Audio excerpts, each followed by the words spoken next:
New information right now on a massive drug bust. We reported it breaking on 7 Action News at noon. Police raiding several homes, businesses, and warehouses. Several people have been arrested. Weapons seized. A lot of marijuana confiscated. 7 Action News reporter Kimberly Craig has been on top of this story all day long. Here in the capital of Colorado, in the stop-and-go hustle of the big city traffic, you know something has hit mainstream when the local newspaper, besides the big headlines and weather, has a cannabis critic. So biodiesel, you're going to be looking for big fuel notes, also a little bit of skunkiness to it, and then a slight sweetness if you pinch it. Jamie Brown was thinking about being a lawyer. Now he smokes dope 2 or 3 times a week and gets paid for his opinion. Maybe good for like when you get off work. You know, you're looking for something that's not necessarily going to keep you up all night, but still packs a decent You're punch. into this. Yeah, absolutely. I mean, you have to be, right? And Big Boss Filmworks presents the Kingpins Kids Radio Show. Finally, someone who knows the game. Conversations from the street corner to Wall Street. Now, bringing you the knowledge, the critically acclaimed author and producer, Courtney Brown Jr.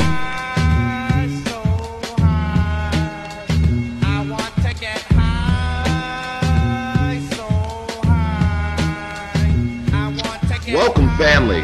It's your man, Courtney Robert Brown Jr., here for another episode of the Kingpins Kid Radio at thekingpinskidradio.com. We're so happy you all could join us this evening.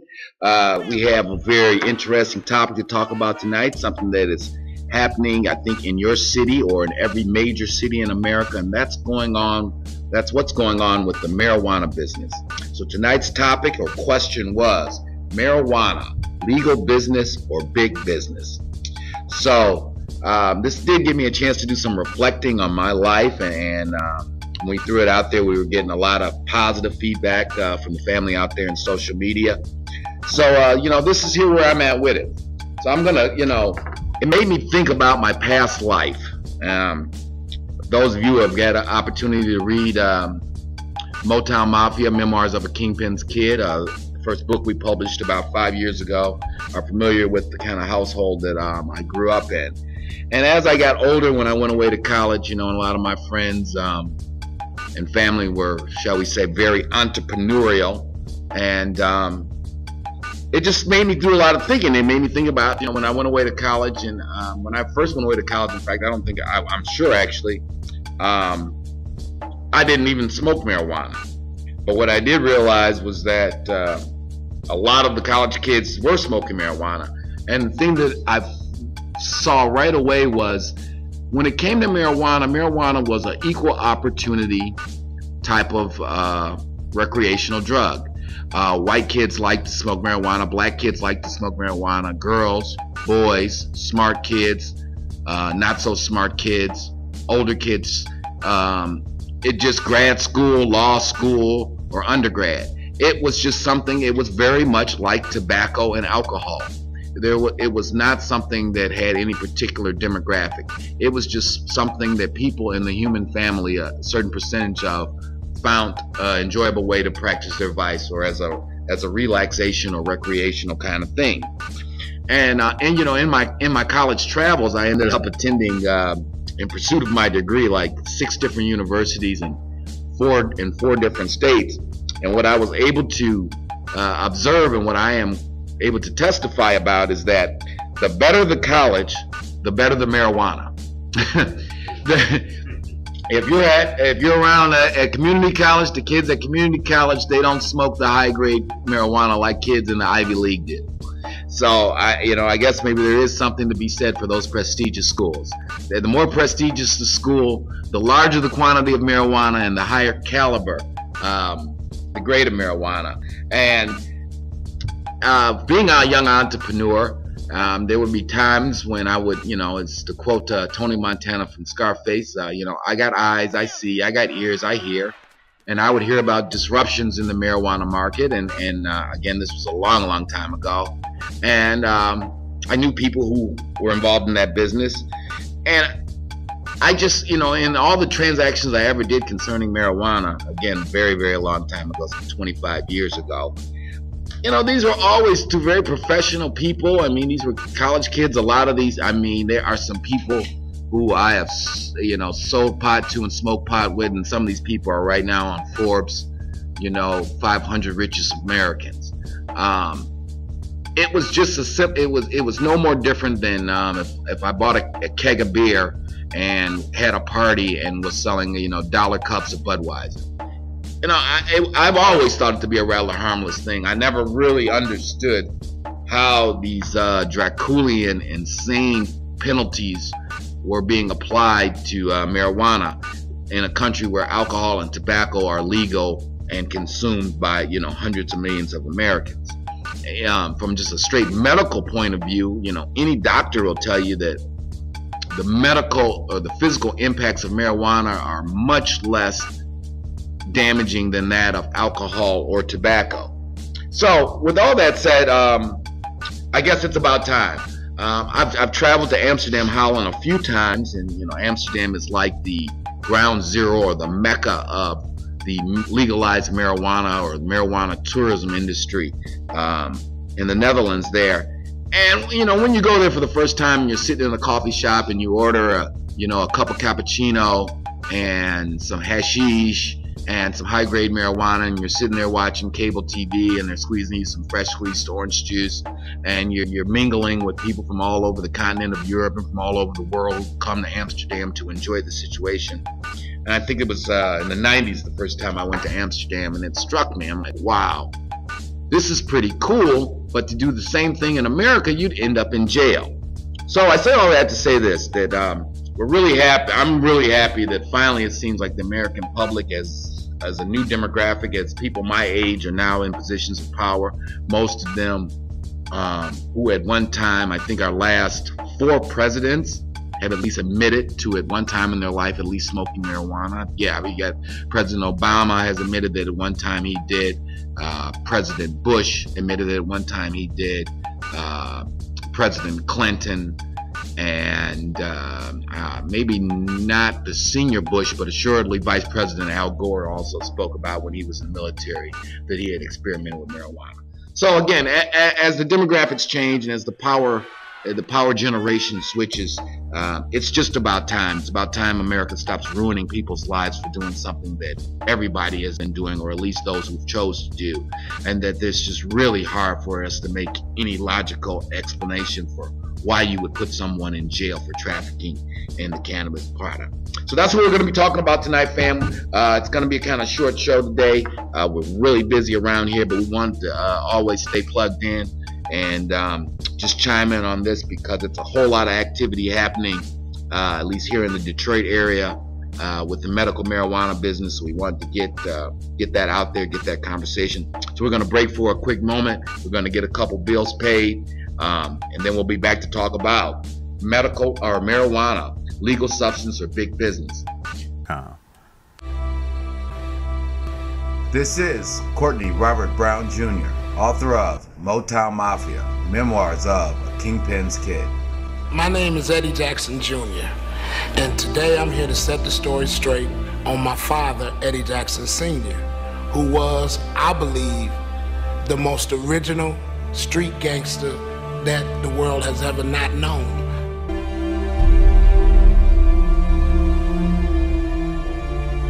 Yeah, it was like on one hand we were the Cosbys, and then if you got inside the house it was a whole lot like the Sopranos. It was just a really unique life, had some really unique experiences. What would you do to build an empire? And this is a story about definitely 2 guys whose financial situations made them make some decisions, and then once they pushed the first domino, it ended up rolling into an empire. Good old American cash. It don't get no better. Motown Mafia, book and DVD available at BigBossFilmWorks.com, Amazon.com, and CreateSpace.com. Order your copy today. The Kingpins Kid Radio.com with entrepreneur Courtney Brown.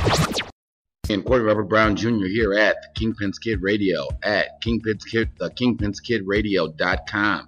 We just want to give a special shout out to some of our sponsors. First of all, let's start off with Motor City Snack Shop. That's located at 16311 West 7 Mile Road in Detroit, Michigan. If you're in the area, definitely stop by and holler at them. They got some of the best ice cream in the city of Detroit. They got some great food. We appreciate their support. It's a great concept. They're doing big things in the hood. They got a few more locations on the map about to open up. So definitely give Motor City Snack Shop a play. Again, that's at 16311 West 7 Mile. You can reach them at area code 313-836-6861. And of course, we want to remind you guys to pick up a copy of Getting Off Zero, the starting point of one's goals, aspirations, and dreams. Happiness, wealth, and prosperity hiding in plain sight. It's a great little book, getting a lot of positive feedback. It's doing big things down there in Atlanta, which leads me to a shout out to our people, Ray Tatum. Keep doing what you're doing with your Getting Off Zero apparel, and keep doing what you're doing with the books. He's doing his thing down there with those books. Okay. So if you're in the ATL area, if you're downtown on Peachtree Street, stop by the Getting Off Zero kiosk right there at the 5 Points train station, right in downtown Atlanta. He's about 1 block away from the CNN headquarters, so definitely check out GOZ if you're down there in the ATL. And pick up that book, and you can get that book, Getting Off Zero, at Amazon.com or at BigBossFilmWorks.com. And of course, at BigBossFilmWorks.com, you can also get your copy of the DVD, Motown Mafia, story of Eddie Jackson and Courtney Brown, first guys to rock Detroit back in the 70s. Great stories about them hanging out with the Motown elite. And you can get a copy of yours truly's first book, and that was Motown Mafia, Memoirs of a Kingpins Kid. So if you guys get a chance, make sure you check out those people, give them some support. They're doing some really big things. And all right, so it's time to get back to the subject at hand. Marijuana, legal substance or big business? Well, you know, again, right now in Detroit, let's first go to Denver, Colorado. Colorado, I think now it's been 2 years since Colorado actually not only decriminalized marijuana, which is happening all over America, but they actually legalized it, and not just for medical purposes, but for recreational purposes. And since then, if you're CNN, I think CNN's show is called High Profits. CNBC, I think, has done a special documentary called Rocky Mountain High. It's just a multi-billion-dollar business they have gotten up and going in the Denver area and throughout Colorado. Fully integrated businesses, growing marijuana, marijuana wholesale, marijuana retail locations, edible marijuanas, marijuana soaps, marijuana's tea. Everything that the cannabis plant can be used for, or any way that it can be ingested or digested, they are doing it, they are selling it, and people are making fortunes. They got actually DEA agents, that's former agents of the Drug Enforcement Agency, who are quitting their job to go act as security for some of these marijuana dealers in Denver, Colorado, because these dealers can pay them more than the government can, who has more expertise in securing drugs and how drugs should be transported and the funds that come from it than a DEA agent. Because federal law has not yet caught up with state law, they can't put their money in the banks, they can't accept credit cards. So what they've created in Colorado is this multi-billion-dollar cash business. So you've got hundreds of thousands of dollars, at times millions of dollars of product and cash being transferred, because no one can use banks or checking accounts or wire services or any of that stuff, because as far as the federal law is concerned, marijuana is still illegal.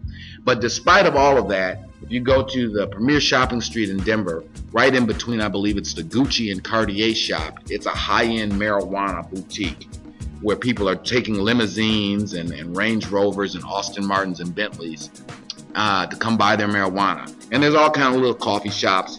But it's just, I think Denver right now is America's Amsterdam. It is the window to the future, and in Denver, it's actually the present. So this leads us to the flip side of that coin, and what I call the confusion that some of our youth have.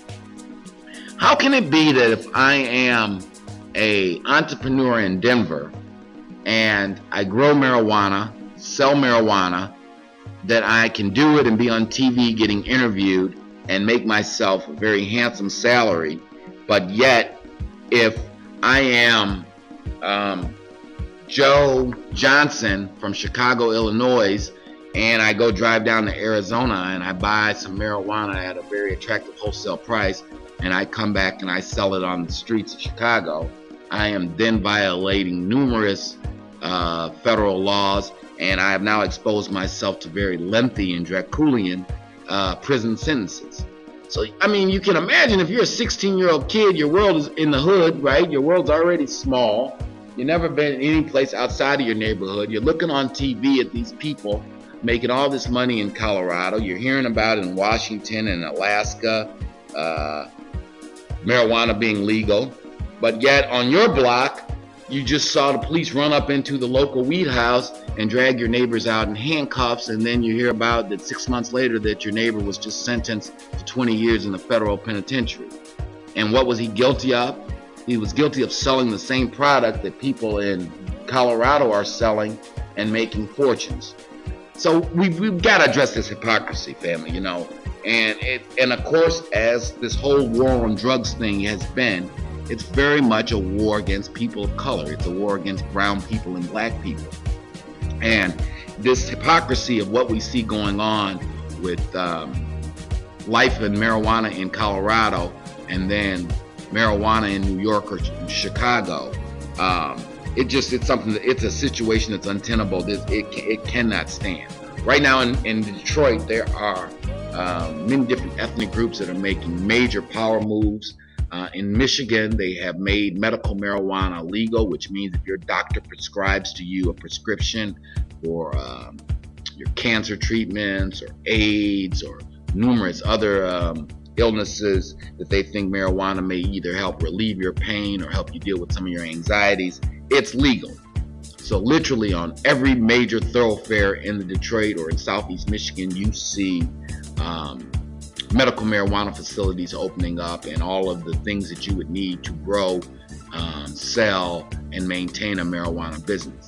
But yet at the same time, as we speak, there are members of the African youth in the African American community and in other communities, not just African American problem, but there are still youth of all backgrounds or people involved in the quote unquote underground marijuana business that are being put in jail at the taxpayers' expense for doing what obviously society has now finally woke up and said, hey, this is a crazy situation. And I just want to give a little brief historical preference on this. The first president of this country, George Washington, he was one of the major hemp growers or marijuana growers of his day. His plantations in Virginia were about 60% marijuana sales. At Thomas Jefferson, the third president of the United States and a major architect of the Declaration of Independence, also a major hemp farmer and marijuana distributor of his day. The Roosevelt family, that's Teddy Roosevelt and Franklin Delano Roosevelt. The Roosevelt families, the Delano side of their family, made the majority of their wealth selling opium to the Chinese during the Opium Wars and after the Opium Wars. And that's where their fortune stems from, the selling of hashish and opium through the Dutch East Indian Company, without getting too deep into history. So, I mean, and if you know your history, the British royal family, Dutch royal families, most of these people's wealth, the entire European monarchy system's wealth comes from two activities: selling opium and selling slaves. So, people got to get a grip on the history of these drugs, got to realize that it wasn't until the early in the 1900s that these drugs were even made illegal, and that it's a ridiculous situation that I can drive, drive with beer in the car, I can drive with tobacco in the car, and I'm not violating any laws. But if I'm driving with a joint in my car in numerous parts of America still, I'm in violation of the law and I open myself up to some incarceration. So that's where we're at with that. We're going to follow back up on this topic when we have a little more time, family. We're going to take one comment that we did get from the family out there in social media, and then we're going to wrap the show up. Pick me one from out there in social media, Lou. We got Bamilky Rogers, and his comment was, big business but illegal in the black communities. All right, thanks for your chime in there, Mr. Maliki Rogers. Yes, he says, Mr. Rogers says, big business but illegal in the black community.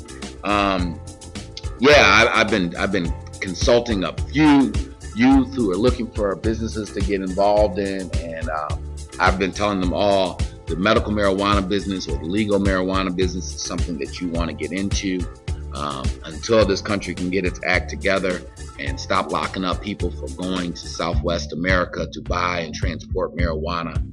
It just makes more sense to get involved in the legal part of it. Unfortunately, because of the lack of unity and lack of political strength in the African American community, it's still punished for things that other communities profit from. It's no different than the lottery or the gaming or the policy businesses of the 20s, 30s, 40s, and 50s that once were underground economies in the African American community, and lots of people made lots of money. And then, of course, the state decided that that was too much money circulating around those communities, and the state came in, and now the state, you can play the lottery Monday through Sunday, twice a day, one off, Mega Millions. They got combinations of states pooling in on lottery businesses. So it's the same kind of thing.